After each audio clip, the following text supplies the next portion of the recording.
Well, hi, welcome back. I'm Deborah, and welcome to Cashier Training Part 1 at Going Twice. So today is exciting. Today you start your cashier training here, and cashier training is important. It's important that you learn how to be a good cashier because you'll find that you perform cashier activities every single day and multiple times every single day.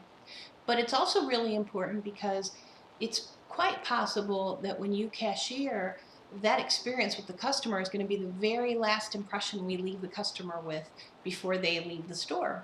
And so, of course, we always want to make sure that we are strengthening our brand, and that cashiering interaction gives us one last opportunity to make sure that we are friendly and helpful and knowledgeable, and make sure that we deliver value and we deliver professionalism and we deliver quality to our customers. So it's going to be important that you learn the cashiering activities, and that's what you're going to start to do today. So I'll remind you, have your workbook out and open to the cashiering section if you don't already. There's a place in there to take notes both on this video as well as the hands-on training that you're going to start here in a few minutes. So in the first part of cashier training, you're going to learn basically four things. You will learn how to answer the telephone and answer questions that are most commonly asked when people call us on the telephone.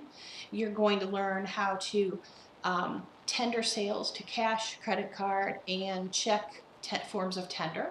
You'll learn how to wrap up product and how to bag it, and you'll also learn how to help our customers out to their car, to the curb, as they require assistance.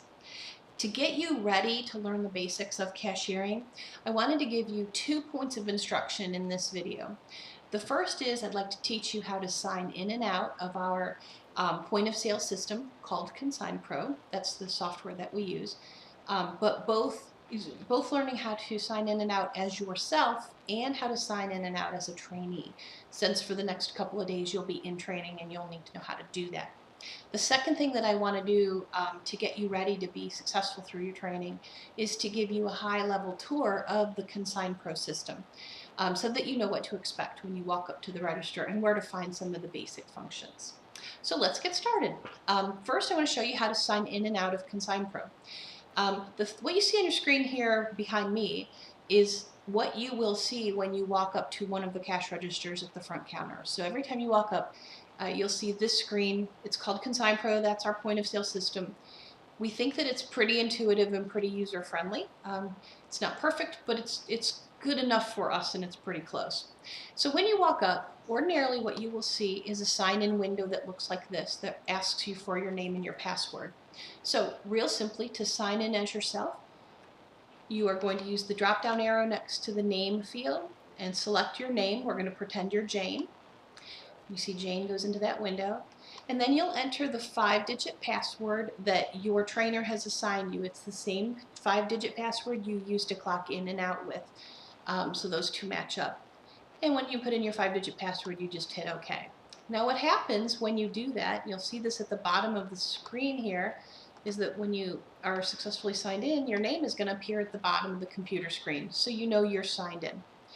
Alrighty, so when you are ringing on Consign Pro, you're tendering sales, after 60 seconds of no activity, Consign Pro will automatically sign you out, and the next person who walks up will need to put their name and their password into the fields here. So it automatically does that when you're regularly signed in. But I also want to teach you how to sign in as a trainee. So as a trainee, for the next couple of days, you will be performing a lot of fake exercises or fake sales so that you can learn how to do this in a safe environment. But we don't want those sales to show up on our end-of-day activity reports, because that'll throw off all of the numbers and we won't balance. So for all of the activities that you engage in during training, you will sign in as a trainee instead of as yourself.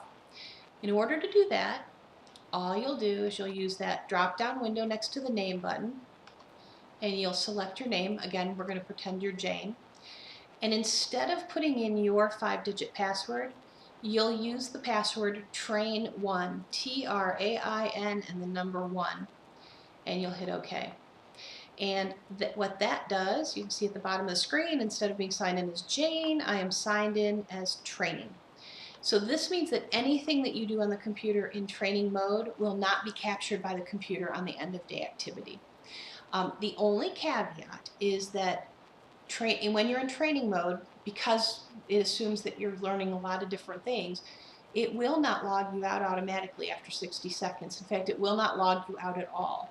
So it is really, really important that at any point in time that you walk away from the computer that you are training on, before you go, hit this button, sign in, sign out, hit the sign out button, and just leave this sign in window up on the screen when you walk away. That way, whomever comes up to ring after you will have to put in their name and 5-digit code, and those sales will be captured for the daily activity. When you come back to that register or you go to another register, you can sign back in as a trainee. But just remember, every time you walk away, click the sign out button so that it does not affect our evening reports. So that's pretty simple. So I'm going to move on and let's practice our sign in. I'm going to select Jane and I'm going to use Jane's 5-digit password and hit OK. Now you can see again Jane is signed in here at the bottom. And I want to give you a high-level tour of what you will see on our point of sale menu when you walk up to the register. So when you sign in, this is the screen that you will see. As you can see, there are a couple of, well, 10 really big buttons on it. Don't let that intimidate you. And in the cashier function, you will only use 4 of those buttons ever. And the other buttons we use for taking in merchandise in the intake area, or the manager uses the function. So for you in your cashier function, the only 4 buttons you need to worry about are the one called Make Sale. That's the one you're going to use most often. So the one with the big $sign on it. Anytime you go to ring somebody up, you're going to click the Make Sale button. There are 3 other buttons you will also find yourself using. One is the Find Inventory button, and Find Inventory you will use to look up detailed information about a piece of merchandise when you have its item number. You're going to use the Find Consigner button a lot because the Find Consigner button is what you'll press whenever a consigner asks you a question, whether they call on the phone or they come in person and they have a question about their account. You'll go into the Find Consigner button.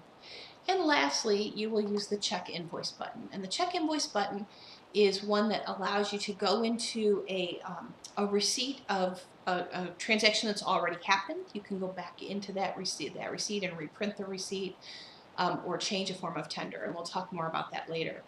But those are the only 4 buttons that you'll need to worry about. So the other ones you won't have to worry about. So don't let this intimidate you. There's 4 buttons. It's pretty simple. So now that you know that, the best way to learn your cashier functions are to do it in real life. And so I'm going to turn you over now to your trainer so that you can start your hands-on training in cashiering. And you'll find in your workbook the first activity you have after this video is a try it activity. You're going to go up and you'll start by trying simply to sign in and out as yourself and as a trainee. And so you'll start there, let your trainer know that you're ready to get started on the hands-on activity, and good luck, and I hope you have a lot of fun while you're learning how to be a cashier. Thanks.